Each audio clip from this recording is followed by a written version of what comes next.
Well, good evening, everyone, and welcome to this round of pit stops where we look at all things Suzuka. So we've just had round 7/8, depending on how you're looking at it, with obviously missing Fuji the week before due to iRacing technical difficulties. Let's put it down to. We went to Suzuka on Sunday for an hour-long race in our Performance Link GT3 Cup, and it was very entertaining. And before we get into that, I'd like to bring in Dave, my co-host in the broadcast and the co-host in the podcast. Welcome, Dave. How are you this festive evening?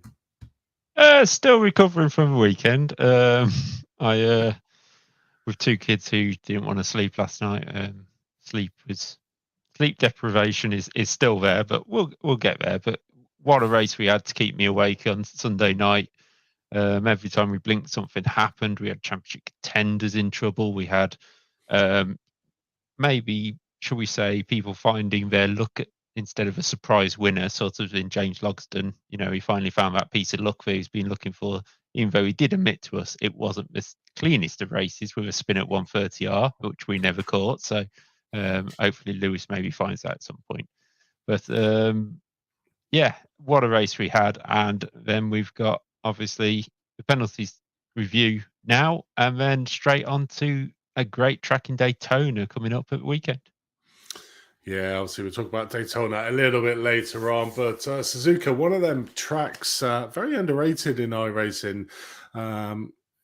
I think I would call it probably another Marmite track. I love watching it. It's a very difficult track to drive in. Like you were saying on the comms, is that it's very difficult to make them passive moves through Suzuka. So you've really got to pick your moment right, because you can get it wrong so easily. And we did see that so many times on Sunday, where drivers just trying to put it up the inside and unfortunately getting it slightly wrong. And I think we do have a few in the penalties tonight. But I think the big story of Suzuka was not incidents involving other people. It was probably self spins. I mean, 130R, we talked about that on the broadcast. It's an extremely tricky corner. You're literally trying to go through the left-hander flat out, and them curbs on the outside are treacherous. And we saw quite a few drivers succumb to that, even the big names.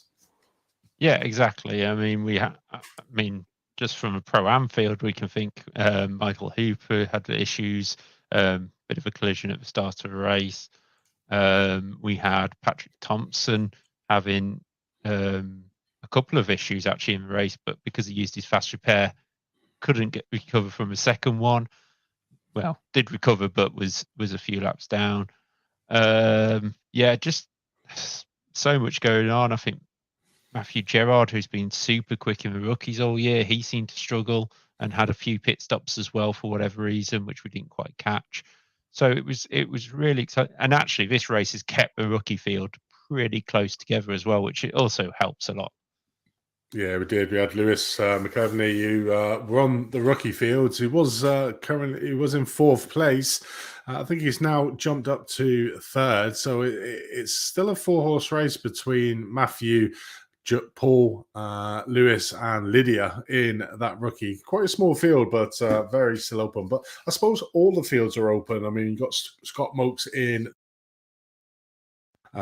just managing to keep hold of that championship lead, coming second overall. Aaron Powell now jumping up to second overall in the pro field. I mean, it's heating up, and then you got the pro-ams, and like you were saying, our two top pro-ams had incidences in that round, which has caused them to have one of their drop rounds for both of them in that. So they're on a knife edge. And I was looking at the drop rounds, and Patrick Thompson, who's trying to chase down Michael Hooper for the lead on that, his drop rounds are extremely low. So he's at risk now. If he has another bad round, he could be caught by the drivers behind.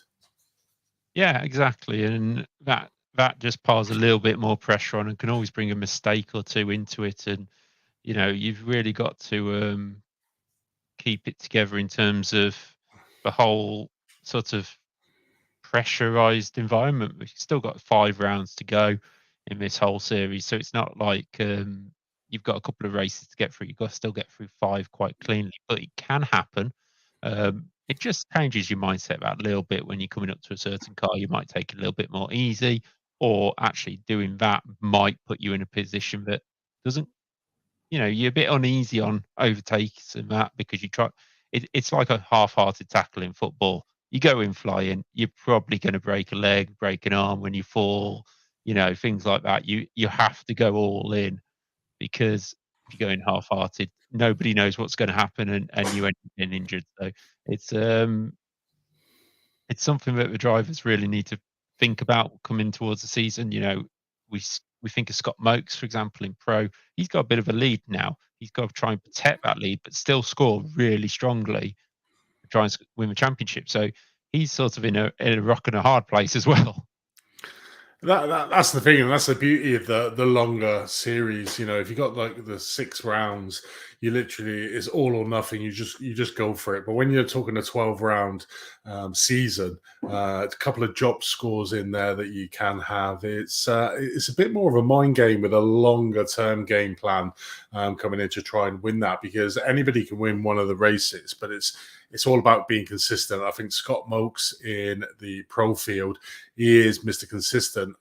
He's not run one. In fact, he's won one race around Spa, but every other race he's been there or thereabouts. We've been talking about Elliot Hellier, Thomas Cope, Aaron Powell. They're normally the front runners, but Scott is always there and thereabouts. And I think that's one of the main things is that you've got to score points on every round.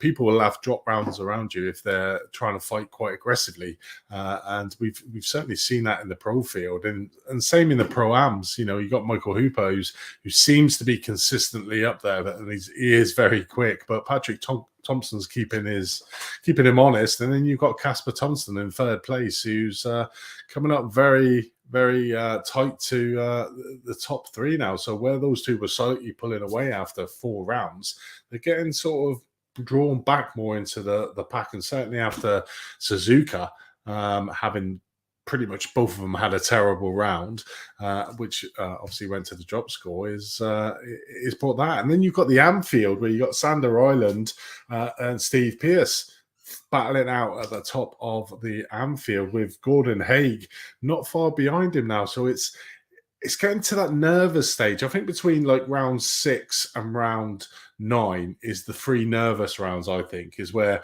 you can win or lose the championship. Yeah, you're exactly right. And with the Anfield, we've already seen its reckless abandon versus the Norwegians. They are all 3 Norwegians, aren't they? Yes. I don't want to get it wrong. Steve Pearce is a Brit. And then the 2 reckless abandon Brits against Sander Ireland, Gordon and Simeon, isn't it? Simeon Mordecai. It's Simeon, the 3rd driver for that team.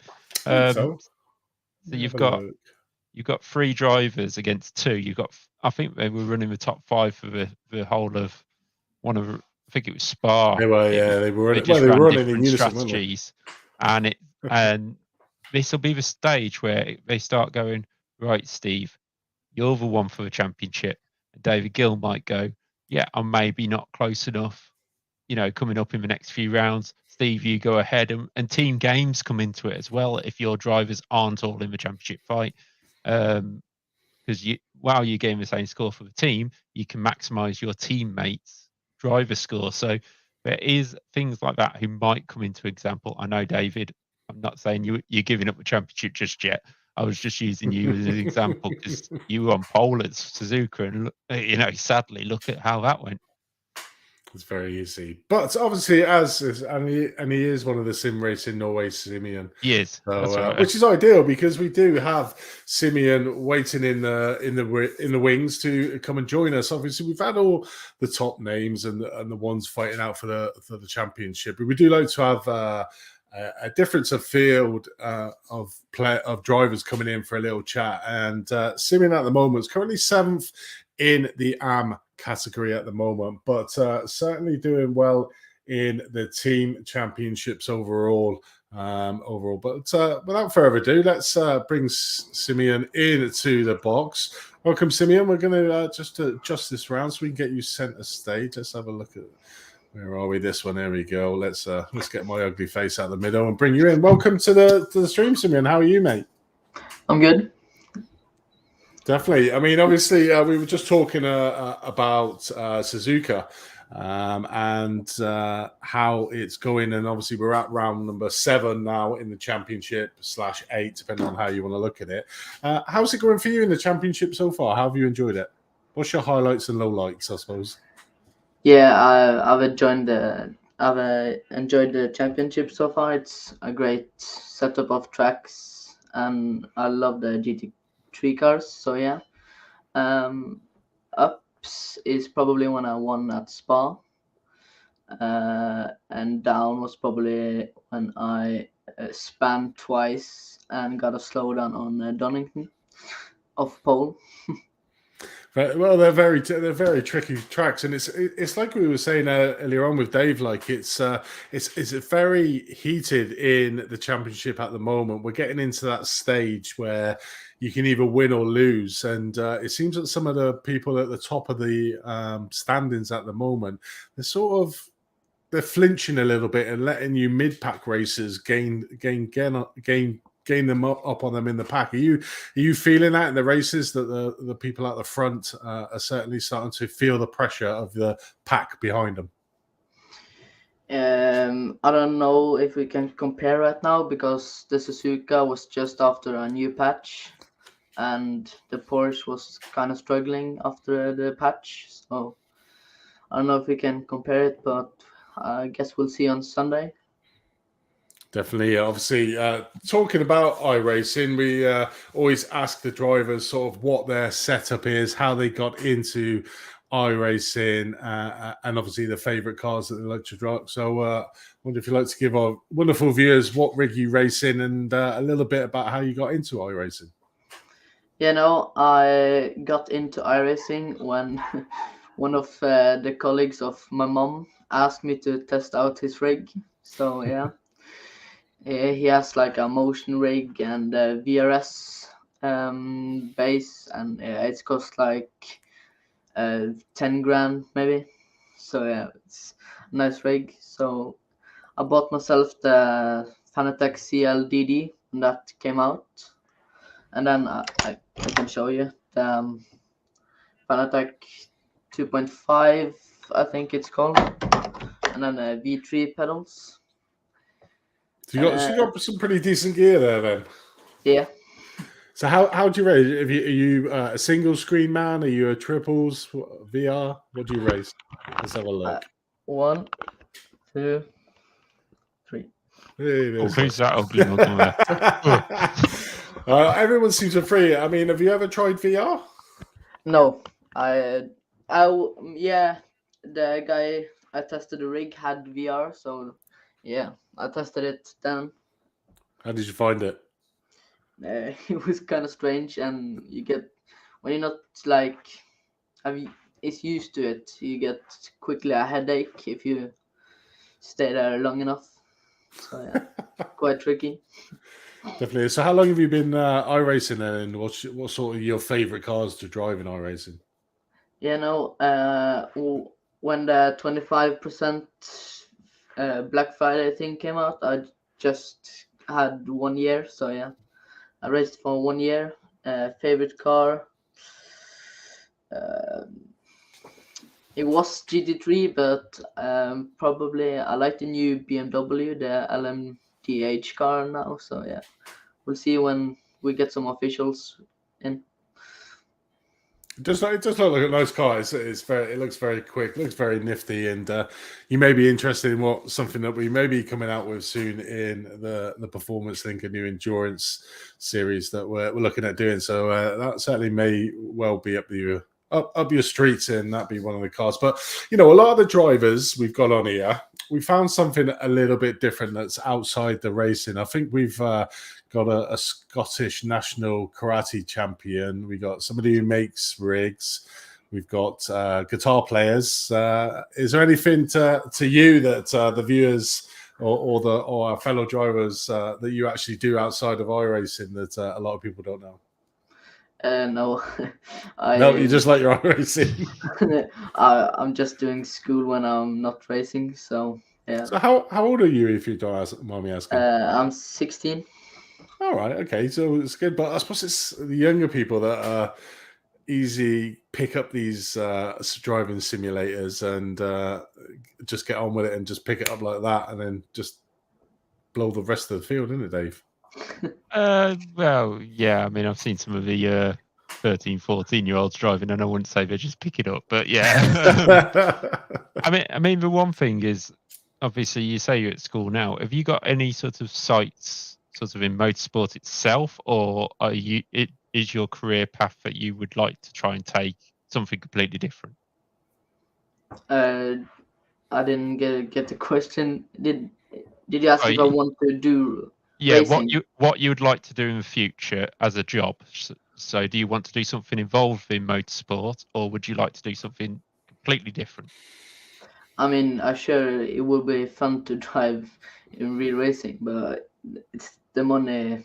It's quite expensive, so probably not. I suppose with the sim racing and esports, you've certainly got the rig there to have a good go at it, and I suppose it's looked like getting picked up by a top esport team is maybe that's more achievable if that's an aspiration that you do have. Yeah, that's definitely more easy than to become a real racing driver. So yeah, I'm probably not going to be a real racing driver. So the goal I've set myself is to become, I don't know what the word is in English, but at airports you have like the guys that sits in a tower and look over air the traffic aircraft. control. Yeah, That's where you want to be. yeah. Well, that's a I'll say a hugely responsible job to want to go and do as well. You know, I mean, we hear about near miss. Well, we don't hear about near misses, but they happen a lot more than you expect. But yeah, I mean, that's a huge responsibility. But you know, somebody's got to go and do it, haven't they? Certainly have. They certainly have. Just looking at obviously your team championship and where you're at in the championship, you're currently at 7th. I mean, obviously you've had some really good rounds, like you were saying, your highs and obviously your lows being the double spin at Donington on there. But you seem to be very quick at certain tracks. Are you favouring more different tracks on the season than others? Yeah, probably because like my teammate Sander has been more consistent on like every track. That's why he now leads. So probably I feel like the slow tracks maybe like Donington, it's not that fast with long straights and then heavy braking zones. It's like small braking zones, but it's still a high speed though. So yeah. So it's more the long. So I suppose Donington then is right up your avenue. That's got an extremely long bank section, very tricky in part section, and obviously we've got the night race coming up next Sunday. Are you looking forward to that round then? Yeah, I've done some practice at Daytona, and it's fun track to race, and it will be quite tricky because if you lose the slipstream, it will be quite hard to get back up. So yeah. Definitely did. But how have you been finding the initial grid? Obviously, we'll forget Fuji. That was an anomaly. But the way that we're trying to do the grids, where putting all the drivers in their class, do you find that actually quite good, or would you prefer to be just in the big mass, huge long field? Which side of the fence do you sit on? Yeah, no, I don't really care. Sometimes it will be good when, especially when I qualified P4 total on Donington, I would have been a lot of cars in front of Steve Pearce, so I could have chilled a bit more. But like it's better overall, I think, to have the AMs where they are and pro-ams where they are because you don't race the pros and pro-ams. So yeah. Yeah, definitely. I mean, it's great. I mean, it seems to be a lot of Norwegians are coming over to race in this league. I think it's turning into more and more each day of Team Norway League. But it's great to have you guys over here. And if I was chatting to you outside, you've certainly got the English accent and the English language down to a T. So I wouldn't even say you were from Norway, but it's amazing, Dave, isn't it? How many we've got in the championship? Yeah, I think at this rate we'll have to have is it Norwegian speaker. Wisconsin on the I don't know how you quite pronounce the new circuit which iRacing brought in last year. Was it Riscon or What, the Norwegian one? Yeah. Okay, Rudskogen. Rudskogen. That's why it's not on the calendar, because we can't say it. But yeah, no, I think we'll have to put that one on just so we've all got a home round at this rate. To be fair, it's a great little circuit, to be fair. But sort of rolls off the tongue. It'd be an interesting one to have a championship round, I think, certainly. But just going back to, you said about air traffic control, that was something you were interested in, and you do a lot of iRacing. Do you have flight simulator on your computer, and do you sort of give it a bit of practice on there? Yeah, no, I don't. I've got to be honest, I've seen people with literal YouTube videos of not even flying planes, just sitting in the tower ordering loads of people around on flight simulator. So is that a thing? Apparently that's a thing. Yeah, I think it's quite big, actually, isn't it? There's loads of streams of people doing Microsoft Flight Simulator, proper taking it seriously, and imagine you get people coming on there that try and mess around and they get really angry and just flame you off. I can imagine that goes on, but yeah, I'd imagine that is quite big, actually, isn't it? Yeah, sorry, I just noticed Sander says, don't teach them wrong pronunciation of the letter R. So, but yeah, no, with the season, what tracks we got left, which one are you really going, I think I'll be really good round there, or would you prefer the 2-hour race, which we got at Le Mans coming up as well? The 1 hour race at Daytona is going to be, I think 1 hour is enough. Probably it's fun with 2 hours, like at Spa, when you can have different strategies. So that, I think our strategy at Spa was the best one to go for, or we just had better pace than Steve. But yeah, we got ahead of them after the second pit stop, anyways. So. Just obviously looking at your results here in thing. You started off very, very quiet, getting an 8th Watkin Glen in round 1, and then 13th with a no score in round 2, then the 17th, and then something clicked between after round 3 to round 4, and then you got 2nd, and unfortunately you get a DNS. I think that round 5 was Donington. And then round was it not Nürburgring, wasn't it? Was it the Nürburgring? Yeah. No, that was 4, wasn't it? I don't remember, but I didn't drive the Nürburgring. Right. So it would have been that one, then the Nürburgring. And then round 6, obviously you got first place, which is probably the best one to get a first place on, because that was the big points round Spa. And then obviously, so you really, you sort of really changed. And there's something changed within your driving style, or somebody in your team basically been saying, this is how you drive, look at it this way, and then the results will come, because it certainly seems to be a switch from round 4 to where we are now, even with the mistakes, like you said, that you have had. Yeah, I don't think that was the case. I think it was more bad luck, because I got caught up in the big incident with the pros when I was leading at Watkins Glen. I think it was the first race. I was caught up in incident in both races. So yeah, I think that was quite unfortunate. I don't remember which track race 2 was at. Sebring. Oh yeah. No, I was. I just couldn't get the track there. I don't think we even saw what was going on at Sebring.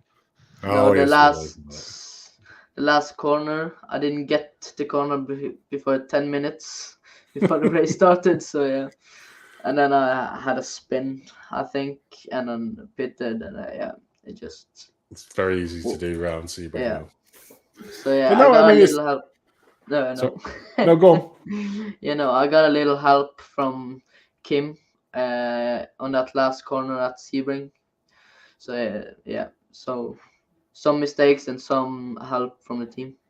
So obviously your team at the moment is currently lying in first place overall in the team championship. Very close between yourself and the rest of the field. So I think you're on 369 points, and you got Team Bear Pope behind you on 361. Just tell us the dynamics of your team setup and how much advantage it is being a part of a team, and what it is you get out of being within the team. Yeah, we set up sessions, and then we most usually set up 2 hours. Then the first of it is drive around and get pace. Just learn the track and learn your breaking points. And then when we don't in get better, get better lap times, we start to fight together, group up, and go around the track too wide, and yeah, so we get a lot of practice on how to drive closely. I suppose having the teammates around you as well. Certainly, like in Spa, it was like it was just like a procession of you guys in a big line, and that must have been one of the tactics you have. But having your teammates around it probably makes it a lot easier to drive when it comes to close racing. If you got some of your teammates around you, I suppose it takes a little bit of pressure off you, knowing you either got a front guard or a rear guard when it comes to racing the competitors around you. Yeah, at Spa, when I had both my teammates in front, I knew their braking points, so I knew how much I could lift off and when I needed to brake, so I could use 0.2 to 0.3 liters less than all the guys in front of me because of all the slipstream. So that worked very well in case of I had to pit less fuel. I suppose that's going to be one of the big tactics of Daytona, isn't it? A well-renowned track for slipstreaming, certainly around that back end. So I'm sure we'll see plenty of slipstreaming and trying to save that fuel to minimize the fuel you have to take on your pit stop. Talking about, obviously, the new setup you were saying earlier, how are you finding the car now since the new setup has been introduced on iRacing? On Suzuka, the new setup was working well in all the corners except 130R. We saw many incidents there, so Definitely. yeah. But I think that's a tricky corner for every car. But the problem was that the Porsche would kind of lose the back end when every other car would just go wide. So it was a lot easier for them to catch it than in a Porsche. But at Daytona, I don't see the difference really. It's just understeering, but every car is understeer, so it has no effect. I suppose it's getting used to the difference in the car, isn't it? I mean, you've raced for however long on the old setup. They bring in a new setup, and it's going to be extremely tricky. But you certainly seem to be getting to grips with the championship, and obviously the big thing for us here is, are you enjoying it? Yeah, of course. It's I love all the tracks. When I looked at it, every track here is very fun to drive at, even if you're not good. So yeah, I'm enjoying it. Definitely. I mean, Dave, I don't know if you got any final words there for Simeon. Not really. I mean, I think, to be honest, the whole of the AM class have driven really well this year. We've been looking at top 10s at times, and with the amount of pro-ams we've got in the field, that's amazing. And I would say, especially the top 5, top 6 of pro-ams could quite easily compete in the AM. Top top 5, top 6 of AMs could quite easily be in the Pro-Am class, and Simeon's one of them. So, I think they've all slowly improved as the season went on, and it's provided some great racing further downfield. And, it's going to be interesting to see whether Simeon or one of his teammates might get the better of the reckless abandon guys, and vice versa. We've already said we can't call it, so just good luck for the rest of the season, and also thank you for your support over the weekend with my endeavour of trying to kill myself on a simulator. I mean, obviously, before we let you go, Simeon, is there anyone you'd like to give a shout out to? I think Sander's in the chat, egging you on. So, would you like to say hello to anyone while you're on stream? Yeah, we can say hello to Sander if he's watching. And yeah, thanks to the SRN team again for helping out with the sessions. And I suppose I should say thanks to my mom and dad for supporting me with both some of the gear and the PC, the monitors, and even my father built. I have a 3 rig and don't have an aluminium rig, so yeah.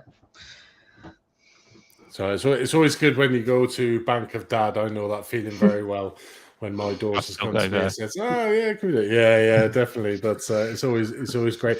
Good luck for the rest of the season. I think probably one word of advice I would have is, try and keep it nice. We were talking earlier on in the stream about obviously consistency in races is what really gonna set you up. You're on the threshold of getting into that top half of the grid. You just need to, find your limits within the track, so then you score some valuable points, and other people around you will probably fall away by the wayside. So that is. But congratulations on a cracking season so far, and look forward to seeing you in Donington. Thank you. Cheers. So there was Simeon there. I mean, I'm bringing you his big screen.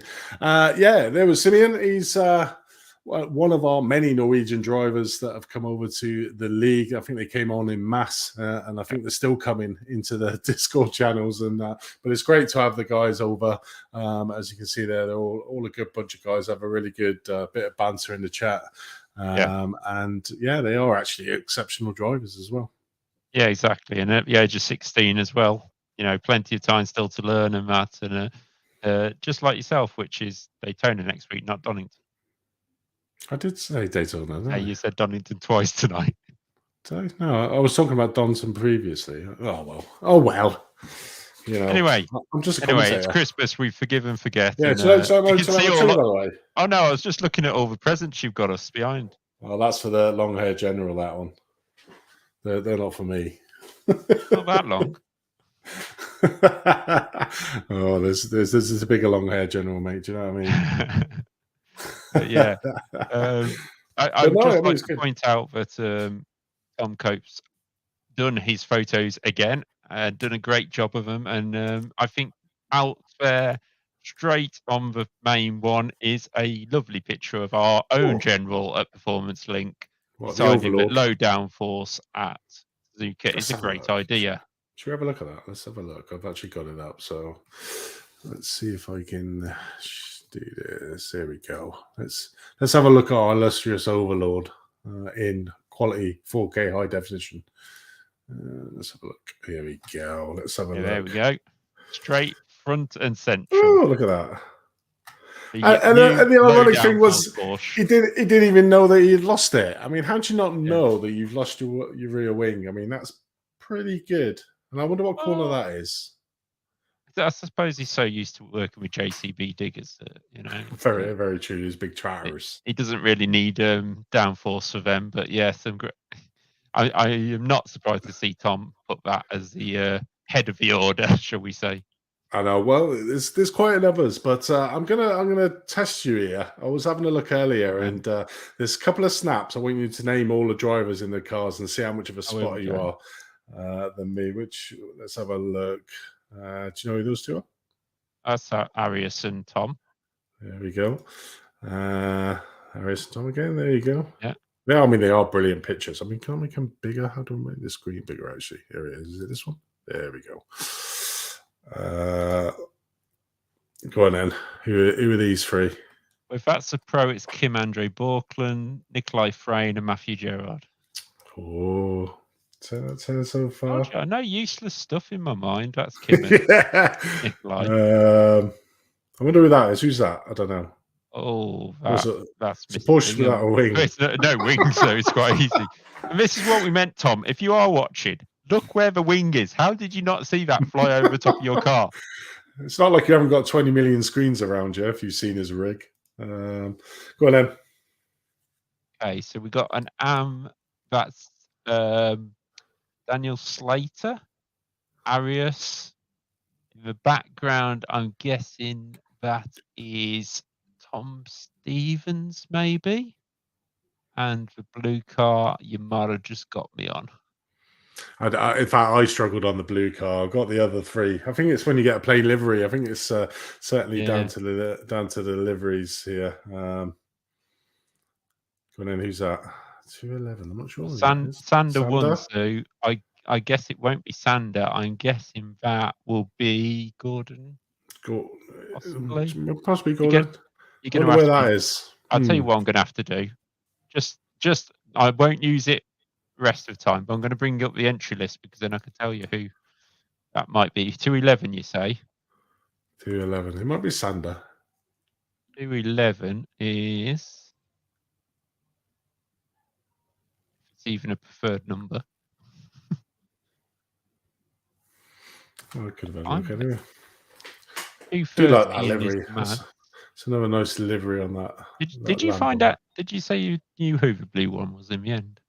Say again. I'm just working. I can't actually find the numbers on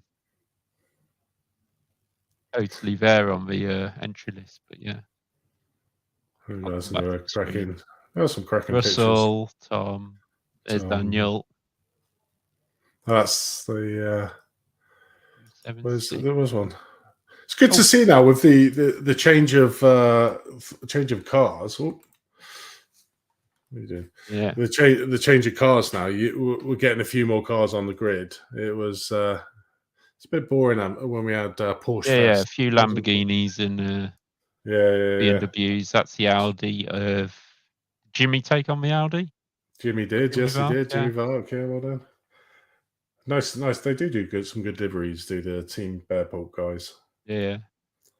I wonder who that is. No, Mr. Cope. It is. Killed Colin. He did. Colin and McCone. He did. Disgrace. Started all the way back for the 130R. Very twitchy bum moment. Probably like to forget that. Yeah. Go on then. Oh, that's Tom Cope, Aaron Powell, and Kim Andre Borkland. Going down into turn 1, I'd say. Yes, I would say that is turn 1, yeah. Same 3 drivers in 130R. It's great livery on the Evo SRs as well, isn't it? There we go, this one. Where is it? And name all the drivers that are in this one. And name technically turn 4 in the S's. That's Tom Cope. One coming over is Scott Mokes, Aaron Powell, Kim Andre Borkland, Arias Yaumantis. That is a Mercedes, so it's probably Nikolai Frayne, and then they're the Pro-Ams. I'm not going to flip your neck. My eyesight's not that good, and I've got glasses. That's it was Alexander's correct. James memory, it's correct. That second car is actually the great start or jump start of Hendrik Harrelson. Oh no, that would have been in. That was Am. That was, wasn't it? Yeah, I can't remember. Yeah, Am or something. So there we go, and some cracking pictures, and that is following that. I think Arias decided to go off and repay the favour. Yeah, Scott went off, come back on, and Arias. Yeah, I wonder if that one might come up in later. Yeah, it's not very much racing. It's more about cars coming off or spinning around 130R. I think, as Simeon said, it was. This is the purple livery. I don't remember seeing that one. Which one? What the? Oh, right. No, going back. The purple and white one. So that's Porsche, Matthew. Yeah. Matthew Lewis. That's his new livery. Lewis, McEvely, Paul Joseph Clears, Linda. That's why it's a new livery. So we probably didn't normal see purple. much of him. Yeah. It was normal, but he won the AM, didn't he? old Lewis, and then we've got coming down to 130R. That's a good picture. That'd be the start, as you can see. Yeah, the gap there's there. rookies at the back. Yeah. Definitely. But no, some nice liveries, and the guys really put a lot of effort in liveries, and it's good to see, the guys get rewarded by some absolutely stonking pictures by Simography, our very own Thomas Cope, who does all the pictures for us here and has done every single round, doesn't ask for a penny. So just head over to Simography. You can do the same for yours. Maybe not for free, but he'll certainly give you decent rates. But some of the quality of the pictures are just outstanding, aren't they? Yeah, brilliant. There we go. And that's hopefully we'll have more pros at Daytona.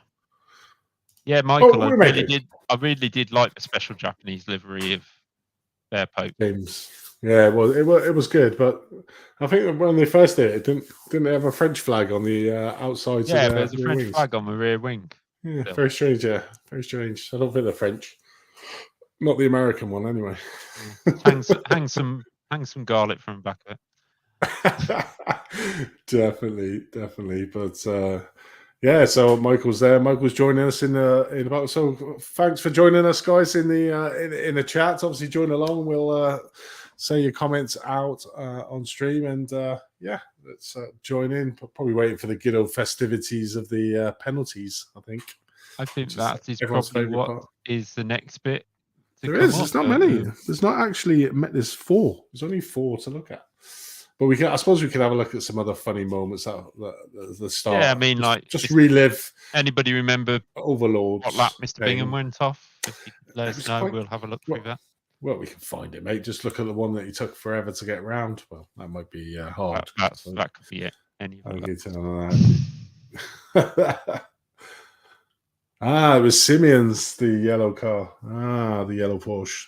Do apologise, Simeon. But yeah, right. So let's. I suppose without further ado, we've chewed the fat enough. Let's. Have I logged in? Yes, I have. Look at this. And let's have a look at some penalties. So what we do here on this chat, for anybody that's not a regular viewer, is that we live view our penalty review between me and Dave. The guys can see exactly how we're giving the penalties and what level they're going to get and the reasons why. Seems to have gone down really well with the drivers. I think before, when I was in leagues and it was behind closed doors that it was done, the results came out and it was just like an eruption. Volcano went off in the chat. You know, why have I got this? Why have I got that? But I don't think we've ever had that. I think we've had a few maybe disgruntled ones with some of the penalties, but then they've been passed on and they've had the second opinion like they're allowed. And exactly, it's drivers have the option to protest our protest and look at it. So let's have a look what we got. There we go. I'm getting quite good at this StreamYard malarkey now. I suppose doing it that just much, as I was thinking of changing it. I know. Well, I'm not. We're StreamYard now, baby. Maybe try and get rid of the duck. I don't know. Get our own, but Tom's put his hand in his pocket. I know. The overlord. Right, let's have a look at the first one. So from Matthew Gerard, race 1, lap 18. So a couple of incidents, a bit of battling here between himself and Nikolai Frayne. Let's have a scan. Matthew Gerard and Nikolai Frayne. That's a rookie against the pro. That's something you're not normally see, isn't it? Let's have a look. Where is he? Nikolai Frayne's about 4 down. Yeah. That one is from Matthew Gerard. There he is.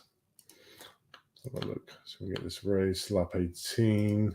Yeah, this is going to be an interesting conversation just while Andy's finding it, because obviously it's bringing up the pro-am, rookie, whether you're defending or not, fight. I've got a little bit we'll say on it afterwards, but we'll have a look into the incident first. So first is the hairpin. So we're coming up to it now. Are we on lap 18? No, we're not. Why are we not on lap 18? Oh, is he going to go 19 now? Nope. Go on 18. Okay. So into the hairpin. So that was Nikolai, I think, just went off there. You've gone past there. Yeah. I didn't see anything there. No. So he's put down lap 18 hairpin. So there is nothing there, unfortunately, Matthew. We'll have a look at that, yeah. Nothing happening there, Matt. Nope. I think you might have got the wrong lap here. So, unfortunately, if it as per the rules, it's your lap that you need to do. So let's Yeah. have a look. Matthew says try 17, so he's in We'll the certainly chat have a at the look. moment. We'll have a look. Hang on. You're in the pits now, so I'm guessing it would be, yeah. I would guess it'd be before this because you probably got damage. Possibly. Oh. Yeah, because there's is that no? There's nothing there. No. Where is it? I wonder if he. Right. Nothing there in the hairpin, is it? That's Matt Strand. So, okay. Where's Nikolai in comparison to him? Just to check. Let's have a look. Let's have a look on. Hang on. That's Nikolai in third, so it won't be this lap because he's nowhere near. Nowhere near Matthew, is he? Oh wait, yes he is. Oh yeah, right there. Far ahead.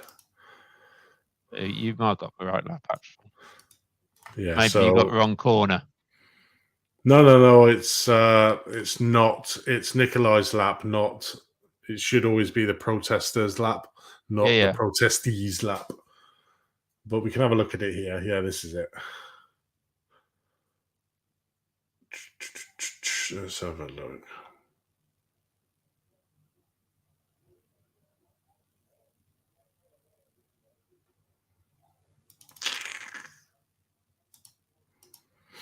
Right, and what was the protest about? This. What was the comment? It was made contact dive bombing whilst myself and Lydia were battling. I began making a move inside by Nikolai, but Nikolai did his bomb. Made contact with myself and then also Lydia, causing 4x for both of us and costing Lydia a position. My personal view on that right now, just looking at it just off what we've looked at, is yes, Matthew, you have tried to make a move on Lydia and Nikolai's gone for a dive bomb, but you were both being lapped. And Nikolai it's not like Nikolai's a second back. He's right behind you.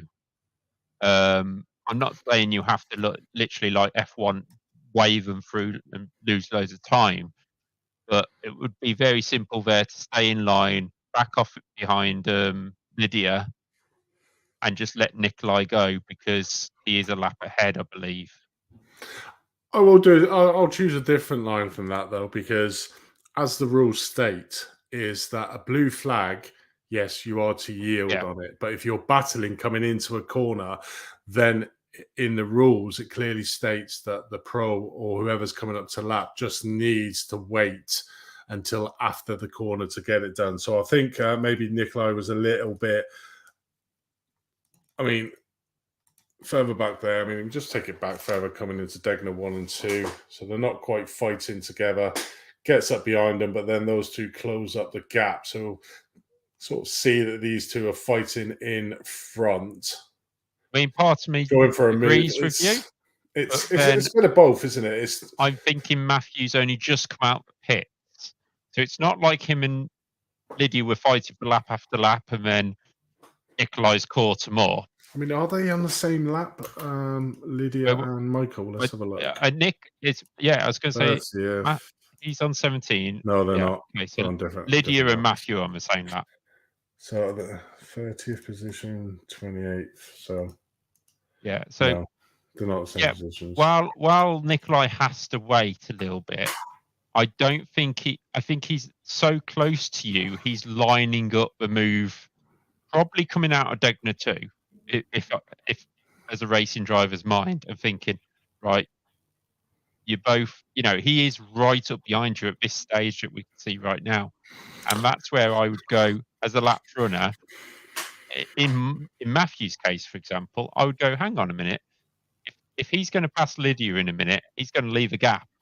Something like that might happen without the touch to you, and I could take advantage of it. So I just think Here, I think that maybe Matthew should have just let the driver through. Matthew was we in do have 30th. a rule about 1 second. Yes, on a Situation, straight, and then you've come back on almost, like that bit in the spoon.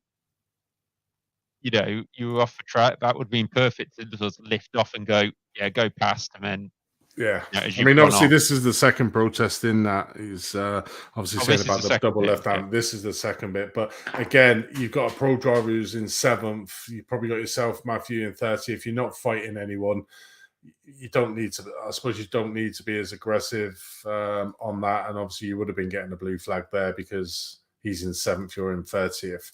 So I mean, we go back to. I think I'm sure there is a rule. I know it says about 1 second behind, try and lift off, let him through, or whatever. And I understand also that there's the sort of almost a contradiction with battling into a corner. And while you were battling, I just think almost, Nikolai's going to be frustrated. He's going to be trying to get through the pack, and especially into spoon there, you could have let him go on the inside of the corner quite easily, and let him through. Yeah. I mean, we can't give a penalty because by the rule it's got to be your lap that you're protesting. But it's good to have a look at exactly this. I mean, this one, okay. I mean, if we're looking at it, Nikolai probably overextends I wouldn't himself. Say Matthew, I wouldn't say it's a bad choice of where to pass, because he's obviously got a the slow run. Corner anyway. It's got a slow corner. Slow corner.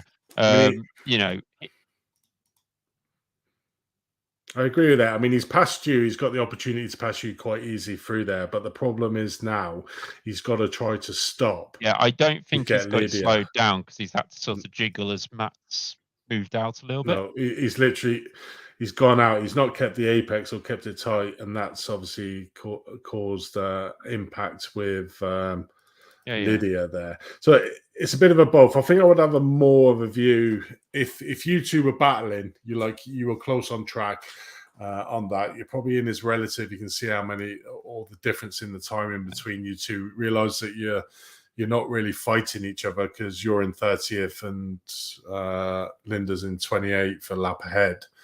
That maybe there's some sort of yield there. But if it was a case of you two were fighting it out and Nikolai maybe did that, then I would certainly think it's more Nikolai, because even in the rules, let me have a look here. So it says drivers should maintain their normal racing line when there are drivers who are approaching to lap them. Do not change your line when lapping car is approaching. So that's one of them.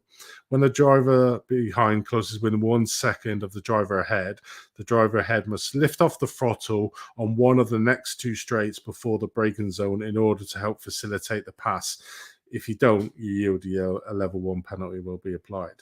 If a lapped car defends an overtaking car, this would yield a stage 1 penalty unless fighting another car for position alongside. In this situation, the lapped car must wait to make the passer move to ensure a safe pass. So the word in there is if you're battling and you're alongside. Yeah. As in that I would class that as battling because you're that close to the car in front. But I think I think there's, apart from Lydia, between the two of you, there are things both of you could have done better. I understand why Nikolai was going for it. Yeah, that's what I'm saying. Lydia couldn't have done anything. No, she wouldn't have seen Nikolai because obviously she would have had a face full of a big black Mercedes. And Nikolai's behind, obviously, Matthew at the moment. Matthew, I understand what you're saying about the battling, but then the other rule comes in about a second behind, and Nikolai's sat behind you and Lydia for long enough on that lap to warrant giving a chance. It's not the easiest place to let people through. I get you with Suzuka, but he was closing really quickly through that lap, and I just think, as I say, there's He probably saw. I mean, he probably both saw could the have done. difference in positions. Yeah, You both know, could have done better, in my opinion, yeah. especially in spoon, Matt. There's more you could have done in spoon, for sure. Yeah, I mean, you could have let him gone through 200R here, I suppose, being that he's in 7th, you're in 30th. I understand it's a racing nature to not Yeah, let people pass. then he has a look, and you almost defend from him a bit. But he's giving him the room on the inside. It's just obviously the exit on that corner. The exit bit's just one of them. You know, you can't get too wide through the exit of air and stay on the power. But the entrance, I just think you could have let him go, to be honest. But as we say, it's not technically filled in correctly, so it's just one to learn from. Yeah, we're just looking at it. Obviously, if you are protesting, it's obviously always your lap, not the person's, as it states in the rules again. Because luckily we've got time tonight to look at them. Otherwise, we'll be just looking for every incident. On the exit of that corner, Matt, there's nowhere for people are always going to run out wide. And well, you gave him space. There's still half a track on the outside as well, so it's a bit of a half and half, really.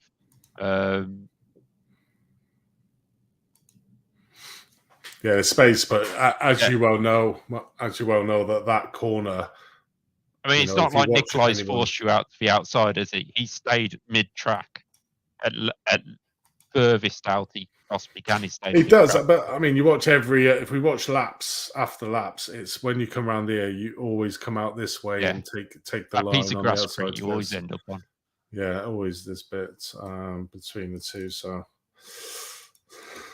I wouldn't. I mean, if I was looking at it, I'd probably say it was a racing incident. Maybe that you could have given let him go the corner, the big straight beforehand, even though it's not a straight. They do call it a 200R, but it's pretty much a straight, isn't it? And probably the not opportune spot to really let him through, because obviously on that exit, that corner is. I'll be honest. When I saw this come up in the Discord, I thought Nikolai and Matthew had been fighting for position at some point. The way it was described, and going on to a positional thing in a minute. In terms of lapping, it's a huge different ball game, and it's about. I know to my detriment this weekend. There's times I did not let people through how I should have done, and that was in a charity race where people are being not very competitive. I should have made it safer, and I would have kept myself a lot better. I don't think. If it was me, if I was looking at this incident, I'd probably say to Nikolai, you need to be aware of the cars around you, because the first pass on yourself, Matthew, is fine. I've got no problem with what he did there to get you, but what he then did was overshot the corner and then literally was not going to get that car in. Being aware of the car in front, So as we see, if there was, I would certainly be like I am now, highlighting the fact that you being the pro driver behind you, and the other thing is do you really need to make that move? And this is all about the thing, because if we look, who's the car behind Nikolai? Gordon Haig, who's in the S's. Who's that? Oh, that's Degner. Is that Degner? Which one's that? Matthew, I'll be honest, the blue flags still apply to you, even if you're trying to make an overtake. And at that point, you weren't actually trying to make an overtake. You're too far back from Lydia to make a move. It's not even a pro driver, so Nikolai could have waited there, because he didn't need to overtake the two of you into what is. I mean, if you look at that, for example, even at the corner, Matt, you were not going to be making a move on Lydia unless Nikolai makes that move. So blue flags still, I don't know why people are saying blue flags don't apply. Blue flags apply even if blue flags are basically, they're not jump out the way. Blue flags are the old F1 ruling of there's somebody quicker coming up behind you. It's beware, be courteous, be as calm as you can around, predictable. It is a faster car coming who's on a different lap, and obviously you need to sort of be aware that they will be coming past at some point. That's generally what a blue flag means. For me, there wasn't really a passing attempt from yourself on Lydia, and I know why you've moved out. You sort of either ran wide slightly or spooked it, and as Andy says, the move up on Nikolai on you wasn't an issue. It was that he outbraked himself into a hairpin, and then obviously caught Lydia. And if that caused damage to Lydia to have to pit, that's when we start going, oh, is there a penalty to be involved? In terms of the spoon corner one, yeah, I mean, he's doing what it's gone too what? It's gone too deep in there, to be fair, and he probably shouldn't have made that move on there, but probably thought he could have got his stop. So, Matthew, I would not say, if we go on board with Matthew into that corner, I would not say you would have been able to make a move on Lydia into that corner. You were too far back.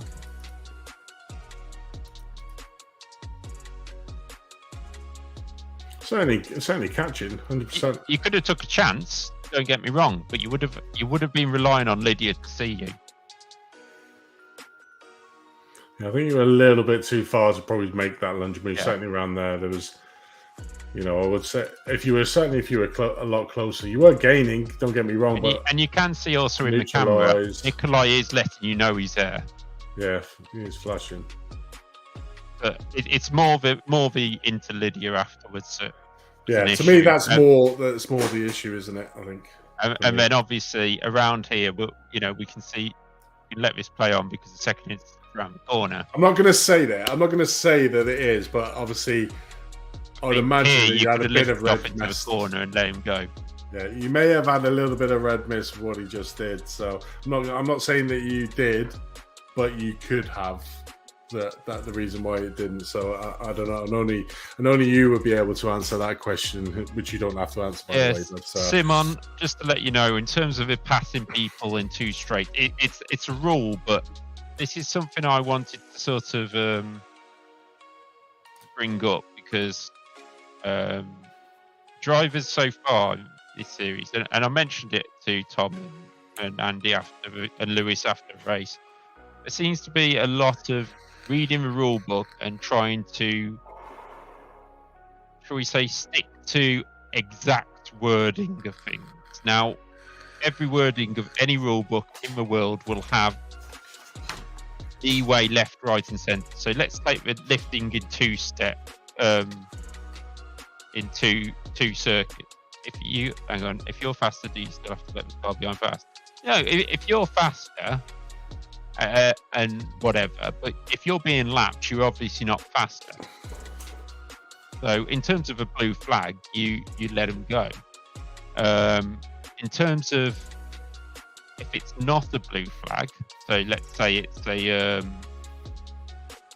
he's got to be fast. I mean, with what you're saying there, Simeon, I said he's got to be faster than you because he's a lap up, unless you've obviously had an accident. But then if you've had an accident and you've got damage on your car's naturally going to be slower on fast straights anyway. But I mean, it's one of them. You play. I mean, if it was me and there was a car that was coming up to lap me, I'd just let him go because what's the point in fighting somebody that's a lap ahead of you? You're only going to get yourself into even more strife, maybe get hit off the track or something like that. So you've just got to think to yourself, is there any point me fighting with this guy? And if when he passes you, you stay behind him, he's only going to pull you along and give you more time anyway, isn't he? So, I mean, it's one of them. You take your risk by trying to block somebody who's on a blue flag in front of you, I suppose. And also, in terms of the reasoning, I thought this was coming up because of Matthew and Nikolai being on the same lap and being in different classes. That come up after the race as well. And drivers can, if drivers want to drive their line and whatever, say Matthew and Nikolai are on the same lap and Nikolai's right up behind him. At no point, if it's for the same lap and same position, does Matthew have to go. Nikolai, off you go. But if Nikolai's quicker and he can drag Matthew along, it makes sense. So there's no, the rules are there to say don't defend, don't fight another class. But it doesn't mean you have to go, right, I'm going to lose 2 seconds into this corner and let the other class by. It's within, if he's miles quicker, just be sensible about it. And each rule, there will be instances this season, and there already has been, where the ruling and the wording will not dictate exactly what needs to be done, because you can't have that. Andy would be writing 100 pages of rules for you all to stick to, and I guarantee none of you would read all 100. Whatever you try and do. I guarantee some people will. It is not good bedtime reading. Trust me, I've tried to read the MSA book before. But so this is where we're giving an opinion on something, and we can only be as honest as we can from our own experiences. I've stewarded. I'll be honest. I can say this because I'm not working tomorrow, but I've been stewarding for the F1 esports this season, so I've sort of had a bit of experience in this and try and help things out. So if you do have any more opinions on this, please continue like you are doing, putting them in the chat. I will try and answer them after we've gone through the rest of these. But obviously, I think Andy's sort of found one, so we can go to the next reasoning. Right. So this one, I remember this one. This is going into Casio Triangle. So what's our reading of it? So turn 16 and 17 as an intentional move by Victor made contact with crossing my line, sending me spinning and losing positions from second to fourth in class with a big gap from P2. So it's basically the incident coming into this corner. Yes, Zero. We will speak about that later. You've already asked, and we will look into that. We'll have time to have a look about that. So you're saying to Casio Triangle on lap 12? Well, it's same lap 11, but it's another This one. is lap 12. That's why. Yeah, but somebody. There either. Right, I'm just going to read the rules here because I'm pretty sure it states in there your lap, not the other ones. Because I think. Can I ask who it's involving? Paul and who? Victor Lind. Oh, so they will be on the same lap anyway. So it won't matter whether it's Paul's lap or Victor's lap. So where is Victor in all of this? Well, I don't know. Get some. He can't be far from Paul. Well, there's Victor. There he is. There's Victor. So I can't have this, can I? I've got to put the paints on. So let me run. Okay, let's have a look at some of your comments while we're waiting. Yeah, Zero. We will look into that start. We did say we would on the night as well. So, but I will admit that it hasn't been appealed, so nobody will get any penalties for it. We can only look into it. If you had wanted, realistically, if you want something like that checked, you need to appeal it, because as Andy says, we may not have time in other races. Matthew Gerard, personally from this.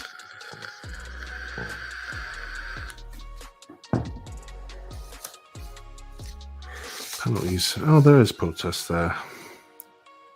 Yeah, Matthew, I know you're a rookie to the ranks and everything as well, so I'm not going to patronise you about it. But like I just said previously, in terms of what has been brought up in the past and rulings, it's very hard in racing to have a hard and fast rule about things. Each incident will be different, and each situation will be different. So we're relying on you, everybody, as drivers, not just rookies, everybody, to use the racing brain they've learned through iRacing or other forms of racing. And when you get to a situation like you did, is to go, now, do I let Nikolai, I'm going to use your example because we've only just looked at it, but do we let Nikolai through here? Do we let him through here? Where are we going to let him through? And is he more likely to make Lydia go wide and now gain a position? And think through things like that. And I know it's difficult to try and think through that, especially coming through the S's, because I am a driver who has never been 100% on the pace. I've always been like 95, 90 in whatever a race. but I've always had the brain to see what's happening ahead Must and go, be- right, if we do that and that and that, by the time I reach spoon, I'll be in this position. So it's probably a lot easier for me because I have that kind of racing brain. So I don't need to be the quickest. I can pass him here, that kind of thing. But it's probably easier for me to sort of think that way. It's not that is. Yes, it must be. But it's, That. as I say, I think both drivers could have done better in that situation. Yeah, we're not saying at all, Matthew. I think that Nikolai could have done that a lot better. I mean, there was no need for him to make that lunge into you. Maybe if you were on your own, he could have had the opportunity to do it, but because you had two of the cars there, and he hit Lydia's car in the second one, is that the problem is it's the wrong lap, so we can't penalise anyone as per the rules. But we did look at it to say that, and I think Nikolai is slightly in the wrong in the fact that he overshot the corner and hit another car. And when you're making passing moves, you need to be sure that you're making them passing moves within the reams of not damaging yourself or damaging another car. So he did okay with yourself. He passed you. He obviously skimmed the outside of your car. But obviously where he went into the side of Lydia, that's more of a different that, he tried to overshoot to get in front of you, but then obviously maybe got caught out by Lydia. I don't know. Paul is mentioning race lap 11. Yes, I know.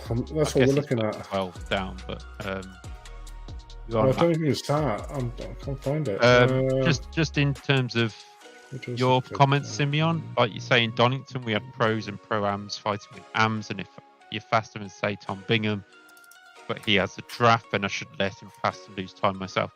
No, if Tom is catching you, and it's quite clear he's quicker, what we're saying is if he makes a move and he's close enough to make a move, let him make the move and don't bother fighting him, because at the end of the day, you're not gaining anything from fighting him. Whereas if it was somebody in your class, you're gaining something from defending.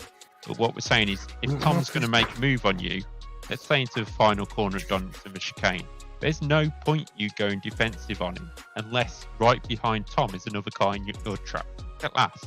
But if Tom is just sitting in your draft, that's just racing, and it's something you may have to get used to if the rules ever change. I mean, obviously that's not down to me; that's down to Andy and Tom as a series. But if we turn around to you and say, right, we're not going to split the grids next year, and it's just going to be one qualifying, and you're going to have a packed start, you're going to have to get used to racing other people in different classes and not be in that situation. So, Simeon, I hope that answers your question on that one, because it has been a little thing that keeps cropping up race by race. I suppose that's why we do what we do at the start, is to spread the fields out slightly. So straight away, you're battling with the people around you in your class. Obviously, we saw in Watkins, where it was just one big field, that we made the extra lap to try and warm the tyres up a little bit, is that there was a lot of incidents involving pros and pro-ams and, people getting into fights where they are. And that's sort of why we made the decision to split the field up. So straight away, you're racing with the people around you. You don't have to yield to anyone. And the only time you're going to be yielding is if a pro has come off and or you're just about to get lapped anyway. So this is the incident. It is lap number 10, unfortunately, Paul, and not 11, as you've stated. So I'm presuming what's happened is the incident's happened, and by the time Paul's got his car together, because it's so near the end of a lap, he's looked at the lap and gone, there's a for lap 11. But this is the thing, guys. If you've got a penalty and you're so certain that you're throwing it in first thing, because these penalties were in like 2 hours after the race quite easily. As soon as the race is finished, flip back to the lap you think it was on. If it's not there, find it and give us the correct lap, because if we suddenly get 10 penalties, we can't go through all these of trying to find them. No. And we have to stick to rules every time, whether it's 2 penalties or 10 penalties. It's actually not race lap 11, Paul. It's race lap 10, mate. So as you can see here, you can see down the bottom. It's not race lap 11, Paul. If you look by the replay, if you got it down here, I don't know if you can see it. It's actually lap 10. But I mean, that's what I'm saying. What's probably happened is Paul's gone into the next lap and then thought, right, what lap's it going to be? Looked down, seen it's lap 11, and just not sort of remembered that it's. I mean, it's a slam dunk level 2 easily. Yeah. You know, without a shadow of a doubt, that's a level 2. The only unfortunate thing is, as it states in the rules, I've got the rule here, the penalty. It says 6.1.3. Drivers must indicate their lap of the reported incident, not the lap of the drivers. So, yeah. But Victor, if you do look back on this, and obviously we will. Or obviously, if you wanted to appeal it and go into it, you can. But obviously, you can't. Unfortunately, you can't appeal the fact that you put the wrong lap down. There's no penalty. Yeah. You can't appeal the fact that it's there for a reason. To if you've got loads of them, I don't think SDK Gaming would pick up. I suppose it would. It would on the leader, but your black box would still say 10. And if you're looking back at this, you can look at iRace. If you can show me proof of where you're seeing it, it's lap 11, not lap 10, like iRacing is saying here on the replay file. Then we can look at it. But at the moment, we can't give a penalty because it's the wrong lap that you protested. I don't think the issue is about it being one lap off, Michael. I think what it is drivers, if they've got an issue, they really, especially this one, for example, with Paul, go back and, whatever lap you think it is, get to the end of the race, quickly, it's not going to take you 2 seconds at the end of the race to flick to it and go, oh, quick, it's lap 11 on STK, right, flip through it. Because I know some of these appeals come in before me and Andy were even off the computer. Yeah. I understand why you would protest that, Paul. Without a shadow of a doubt, Victor is trying to make a passing opportunity. I think he even catches the grass on the inside, which doesn't help his situation. I think Victor just catches the grass, trying to stay away from you, and because there's a black mark, it's either lock up, and it is. He's trying to stop, but he can't stop. He's just basically gone in too deep. No malice in it, but it clearly spun you round. We can't turn around and say, right, we'll do something for this when we've applied this rule to every single round so far. And that's why I did say so many times, you really need to look. I said it a few rounds ago. If you've got a penalty, please check where it is so we get this right. Don't. I know, say, Paul was streaming maybe with SDK, so he's gone, all right, it's that lap. It's not going to take you 2 seconds to go back at the end of the race and just double check it, because we have to go off iRacing. We haven't got SDK here tonight to go off it and things like that. So, while Andy's just looking at something, I will just go to Simeon. Well, if he's diving and I'm quicker, I will then lose more time. Yeah, but in terms of... This is the thing. We can't turn around to you and tell you all how to race, because it's like telling a granny to suck eggs. It ain't going to work. And for people who aren't English, that's just a figure of speech. I don't think you have that in Norway, speaking of grannies to suck eggs. But what we need to do... Well, I've seen you. You've sent me, Paul. I'll have a look at that. I will. We'll have a look at that and speak to you offline. Stream, but obviously, to me, this is a slam dunk level 2. So if what you're saying, and I can see why you'd be saying that, then Victor will be getting a level 2 for this by myself, 100%. Well, I mean, is that? Yeah, I agree with you on level 2, but we'll look into it off stream. Yeah. Where myself, even if Tom's about, he could pop in here as well, and we'll just make sure the rules are applied correctly and fairly to everybody as the season goes on. But in terms of Simeon, if Tom's taking a dive, if you want to stay ahead, you can, but you're taking that risk. And then if he is quicker, or you are quicker, you'll get back past him anyway. So yes, it'll be a mess of time, but this isn't a rally. This isn't about a time race. You know, this is a problem with motorsport these days, and I could go on a rant all day, but I won't. But Formula One teams do the same. They go, oh, look, I'm in 6th, but I'll finish 7th if I just let Verstappen just drive past me. So they don't defend their position. Now, in this, we're not asking you to go defensive. We're not asking you to...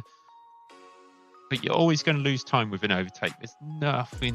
You can't help that whatsoever. You really can't. You think about how much time you would lose if you... started fighting. If you start fighting, you watch some of the streams back. I'm sure you pretty watched them all. You know, as soon as 2 people at the front start fighting, you watch the third place, and if there's a couple of them are behind them and they're not fighting each other, watch how quickly they gain up. Now it's likewise between the 2 different classes. If you're fighting each other, you're both losing time.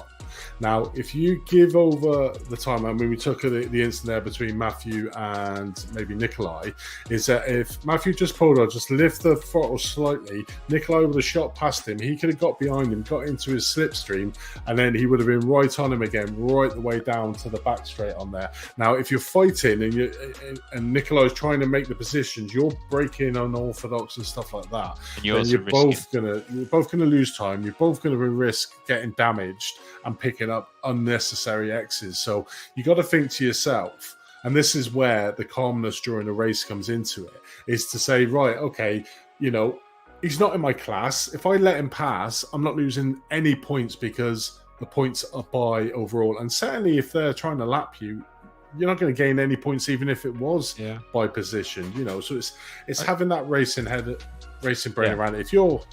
If you're fighting right behind the person in front of you, it's a different story, because as the rules state, is that the pro driver must wait for an opportunity on a straight to be able to pass you, not passing you into a corner. That's different. I mean, we're lucky we've got a series of very clean races.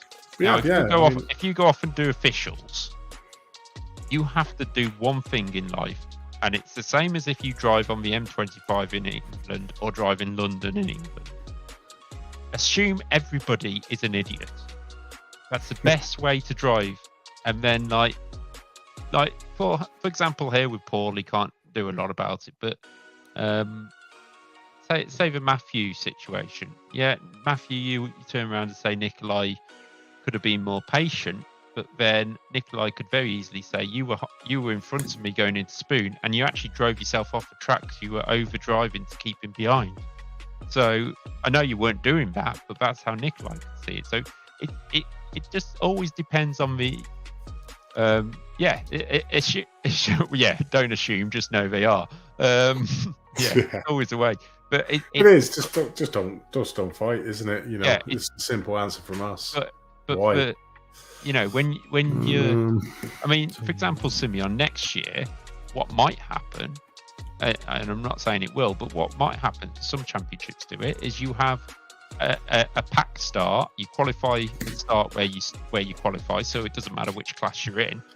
And in terms of overall position, we might turn around and say, well, there's an overall championship. Now, if there's an overall championship, you will fight for every position going, whether you're in class or not.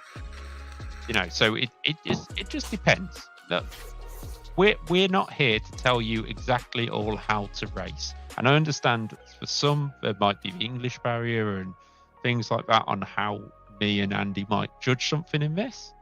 But just race. You know, I feel like there's quite a few drivers racing in this now who are not racing naturally because they're too busy thinking about the rules during the race. You know, just race. And if you race properly and cleanly, we won't have any penalties to worry about. Yes, there'll be the odd mistakes, like we just seen from Victor. We know he didn't mean it. He just made a mistake. He locked up. He ran into Paul. You know, there's a penalty, or possible penalty if we discuss it off stream anyway.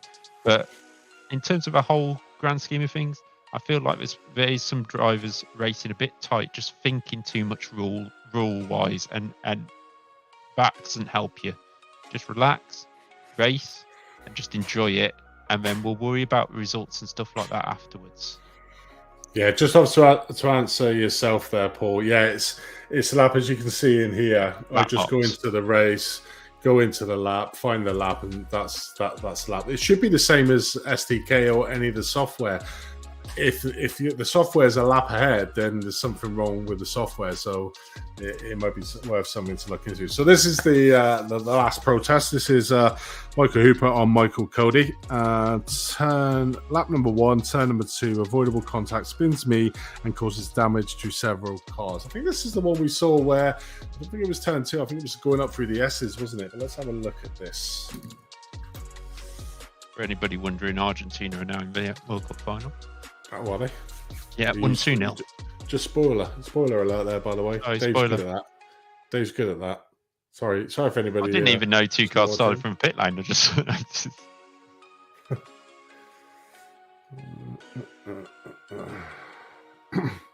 we will be looking at that start, which we've seen. Yeah, we will do. We'll look at it next. We mentioned in a minute, but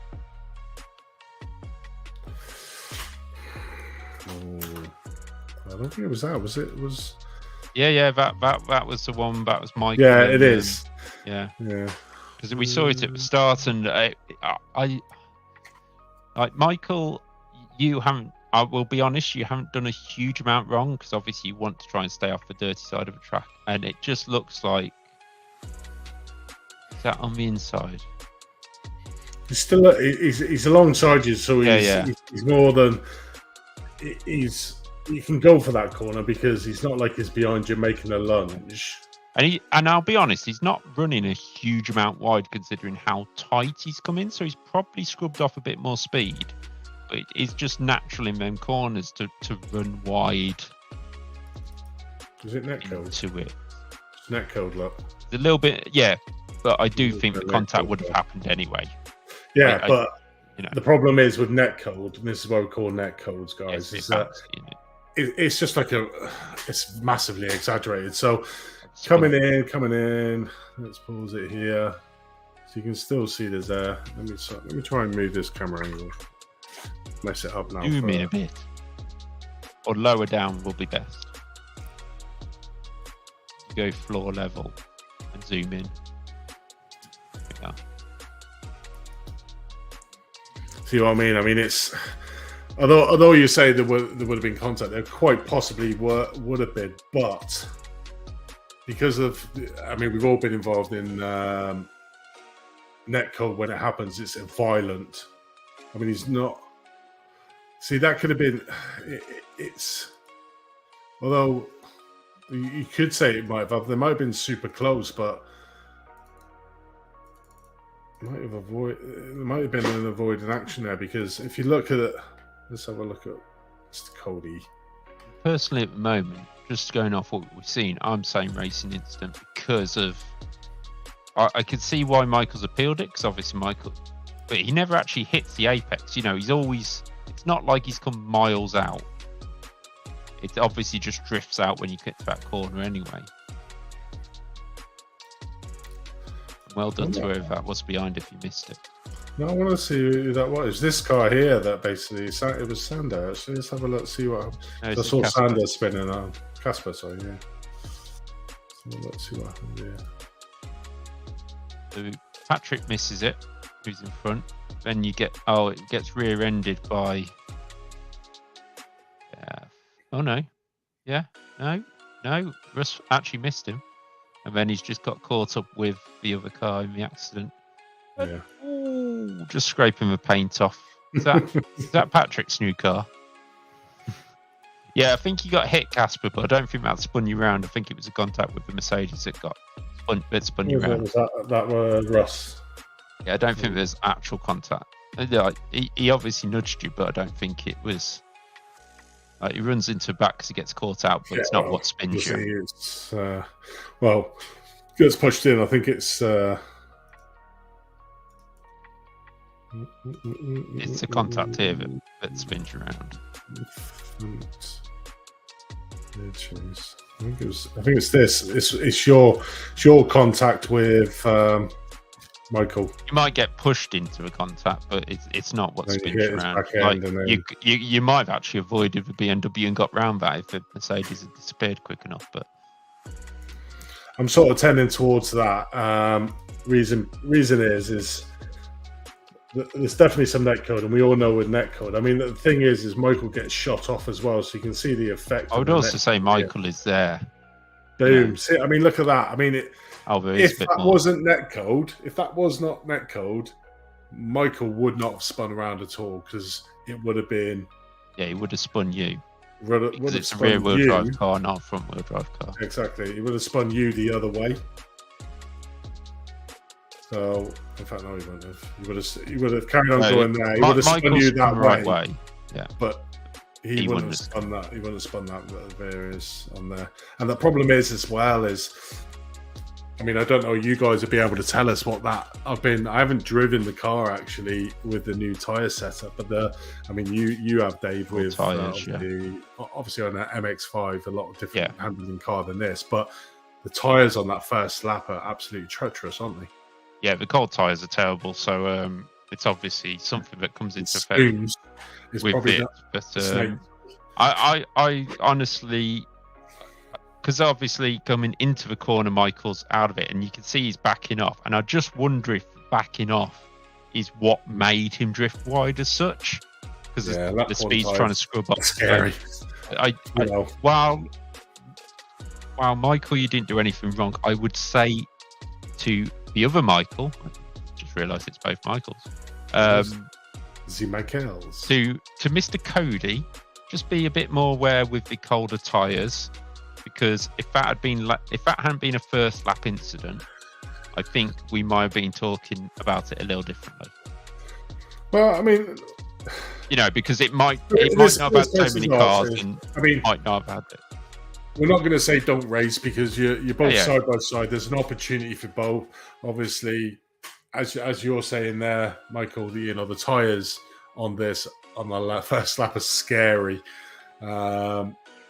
There is netcode in that throws yourself off quite violently. I think there might have been slight contact, but it certainly wouldn't have been as aggressive as that if it wasn't for the fact of the netcode, which we've obviously seen, which obviously throws Michael in the other way. It's weird, isn't it, how that netcode is just so violent when it occurs. It's just so annoying. You could have sort that out. I've actually noticed, I don't know if Patrick has uploaded his livery since the race, but that's not the car we were seeing on the stream, to be fair. Patrick Thompson up in second place. Because I swear we're looking at a BMW with the classic BMW livery. No, that's not him. Where's? Yeah, I swear it had the classic BMW livery on in the stream, but maybe I'm mistaking it for something else. Oh, he had default junior race. Yeah, he did. Yeah, it did. Yeah. Had default us out there. Hello, Mr. Hello, Top Cat. Thanks. We do know our streams. We do know our streams when we look at cars. That didn't show on the stream, but no. So the only other thing I think there is racing in there. There's a lap one. Yeah, I think Michael had, he still had the opportunity. They both sides by side here. You can sort of see here. It's not like Michael's behind. Michael C's behind Michael H. Michael C's behind Michael H. So he had the opportunity to go for the pass and move. I think it's probably a combination of obviously the net code that spun you off, but obviously the cold tires on lap number one, and going up through the snakes trying to make a pass. You're a brave man, Michael H. I certainly wouldn't have tried to do that on the first lap, even with the old models. Yeah, I get what you're saying, Michael.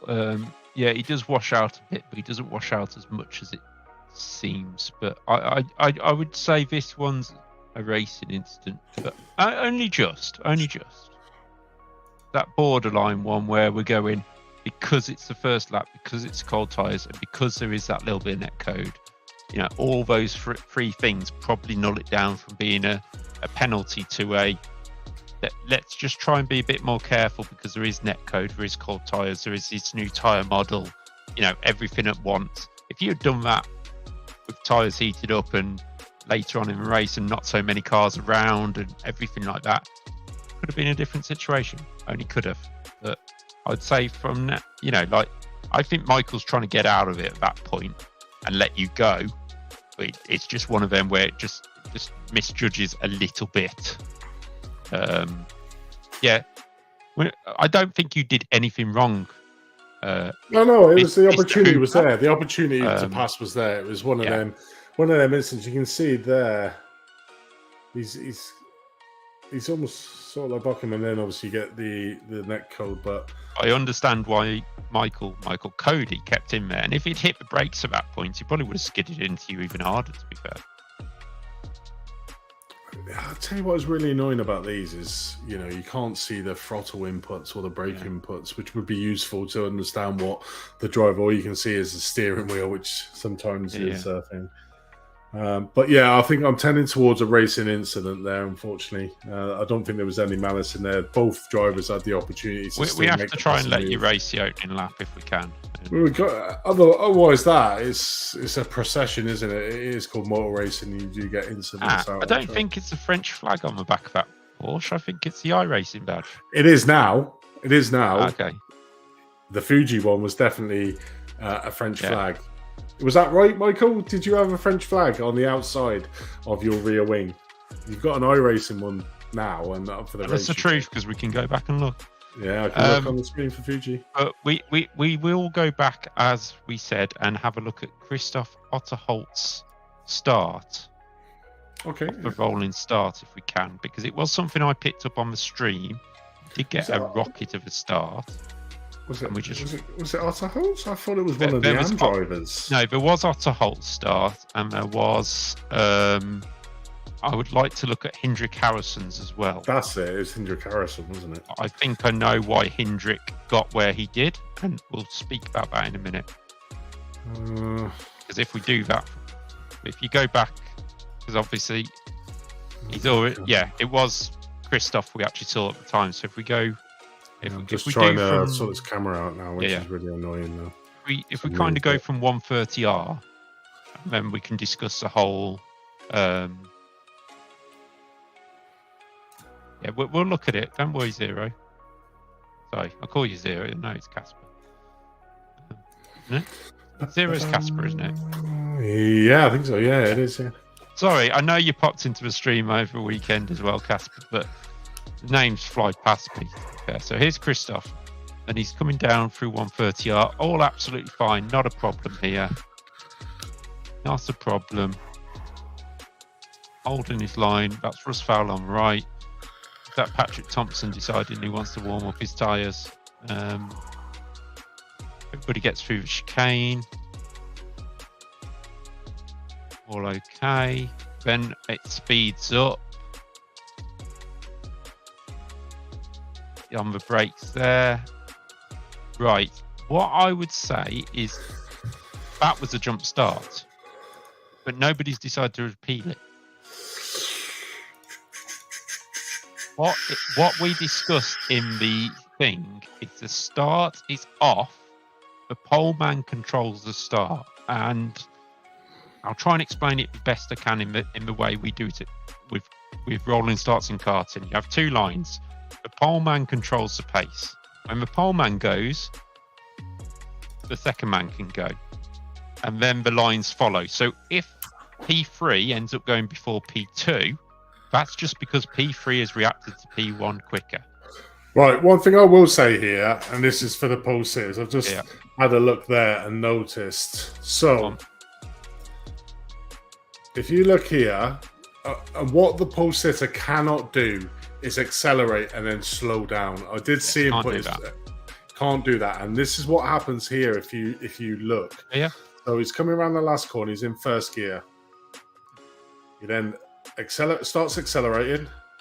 Here gets into second, and then realizes no, I want to go back down to first, and slows back down. So he did start to speed up, and as you can see, the drivers behind him started to speed up. And then if I look from the aerial view,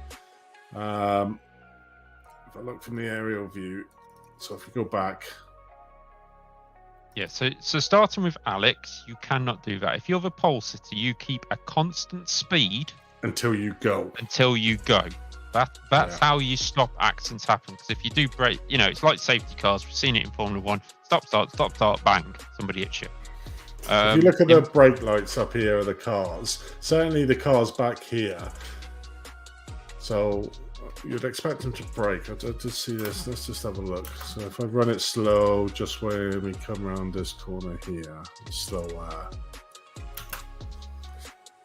So coming around this corner, Alex will be accelerating. He got into second gear and then decided he didn't want to go, so came back down into first, which would have slowed him down.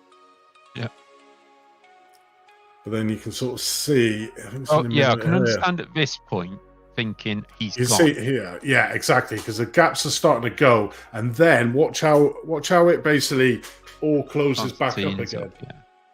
You can see here the third, fourth, fifth are all braking now because obviously Alex, the pole sitter, has gone slower. So at the moment, that's sort of thrown off the whole field for the cars behind. Because if you look further back, probably you see this car down here now. I think that's Tom is hankering on the brakes there. Admittedly, Christoph, you should have stayed behind the Lambo because you should be able to overtake before the start-finish line.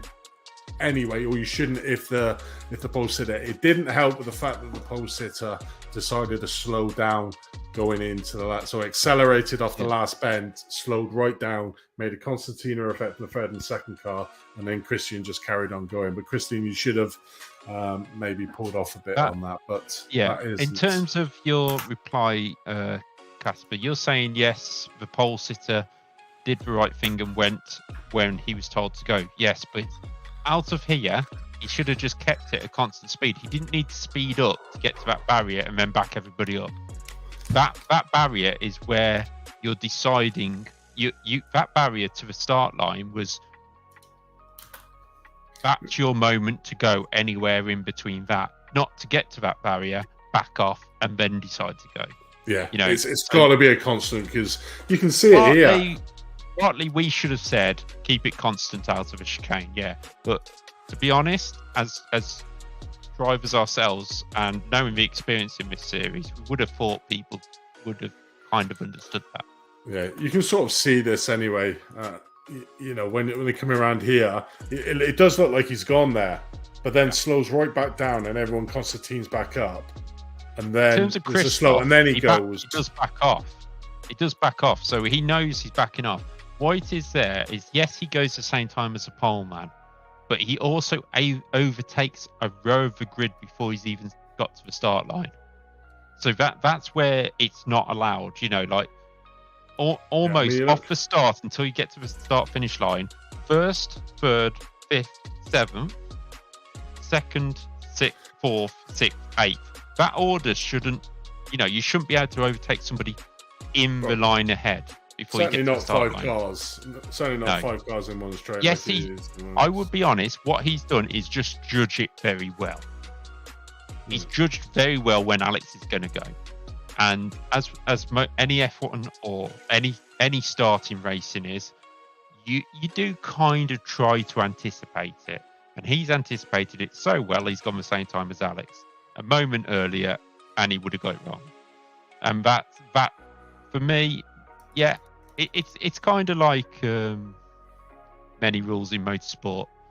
You get away with it until you find out about it, then it gets banned for the next race, and there's no penalty to Christoph because actually he's just been really clever there and tried to look past it. But yeah, if like Michael says, if they're on voice commands of when to go, then that's something which we need to obviously mention. If first goes and second goes at the same time, you'll all go away together. If first goes and second doesn't go because he doesn't get it right, third is allowed to pass him, but fourth can't until he gets to the line. That's just the way racing works. I suppose this is the grey area of it, isn't it? The problem is here, and I think it is the problem, is because Alex just slow down on this bit here. You can see all these cars literally lose every single bit of momentum. Where the cars further back have that opportunity to have a little bit of a gap, which Christoph has, he's not having to slow down as much as the 5 cars in front.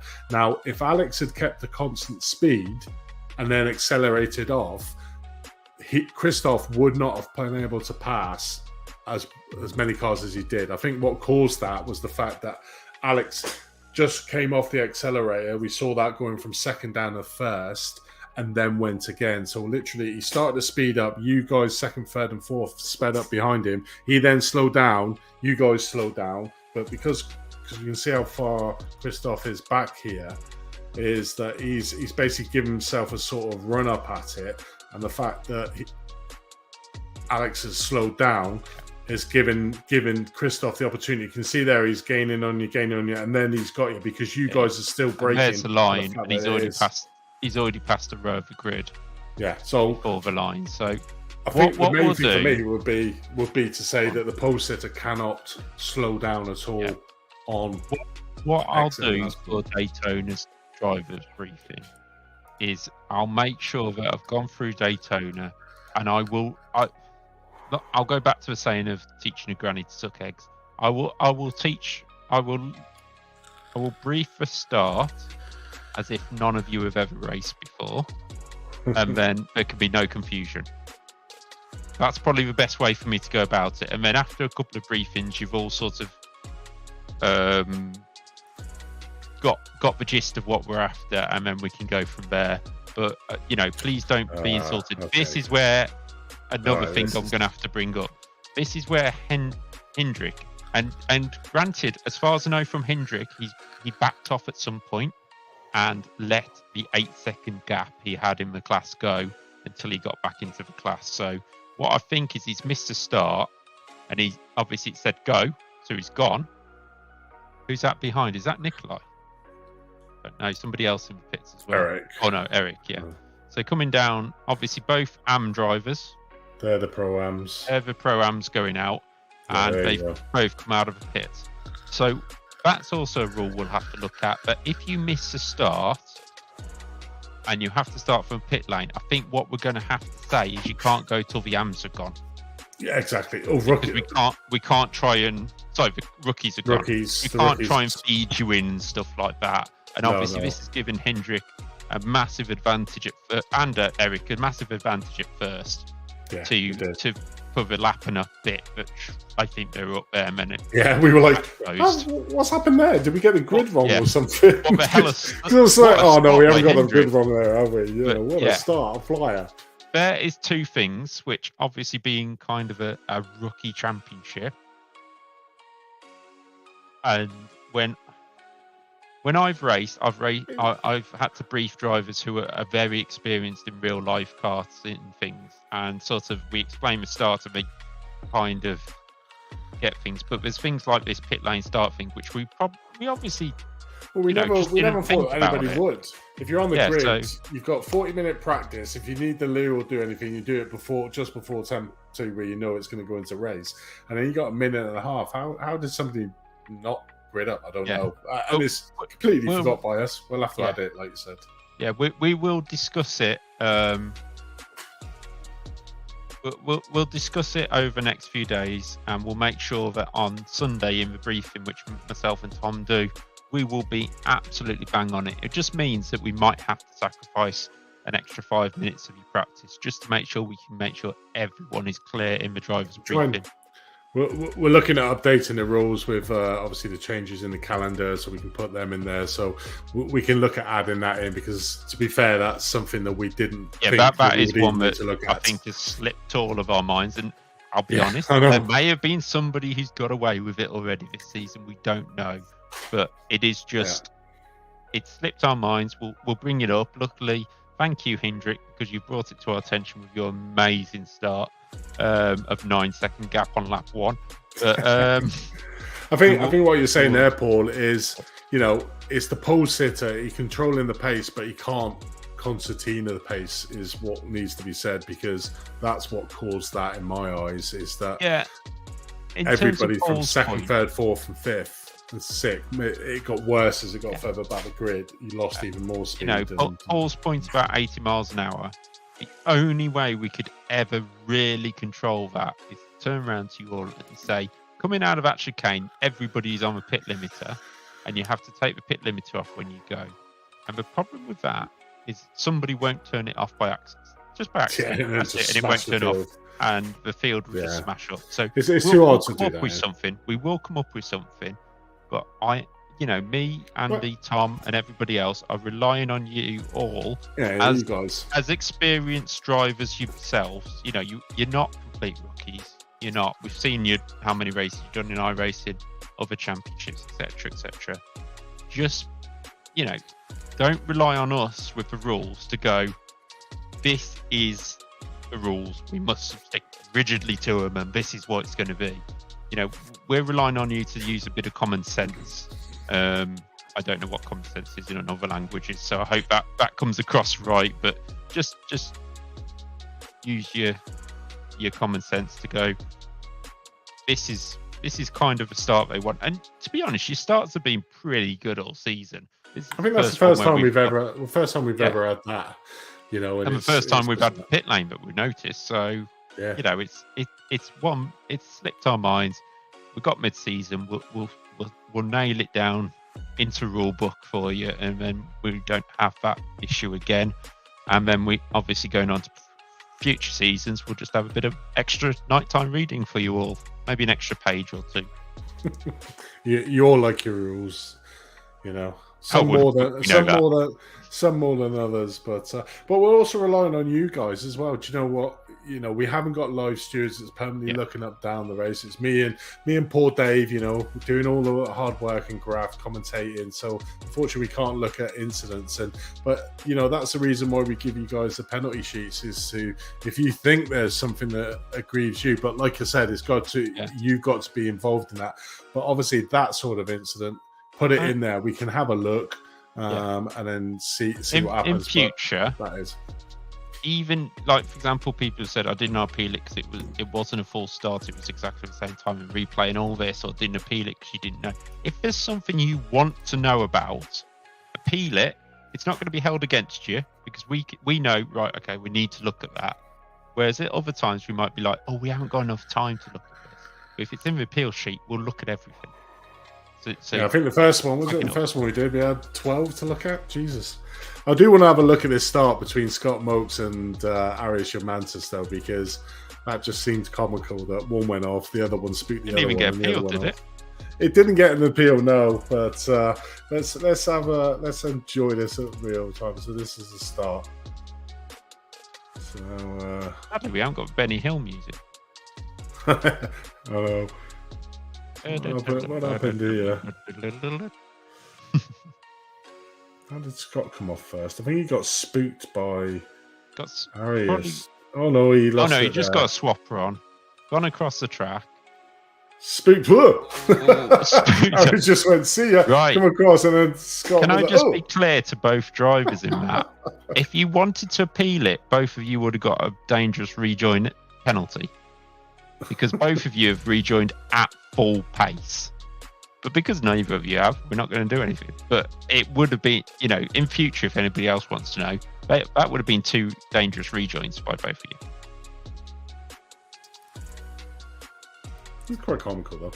Oh, it's comical. Considering they're pro drivers, how we got spooked. Like Scott's obviously spooked Arius, and when Arius has come back on, he's braked because he doesn't want to go into a wall on the other side. So, but yeah, both of them rejoining with a bit too much speed. When you go off, slow it down a bit and let. But I do understand iRacing's grass is a bit more like ice these days. It is now. I've heard it's even worse now with the new tyre model. It's like literally once you get on the grass, you cannot stop. So it's probably it's something to keep in mind, shall we say?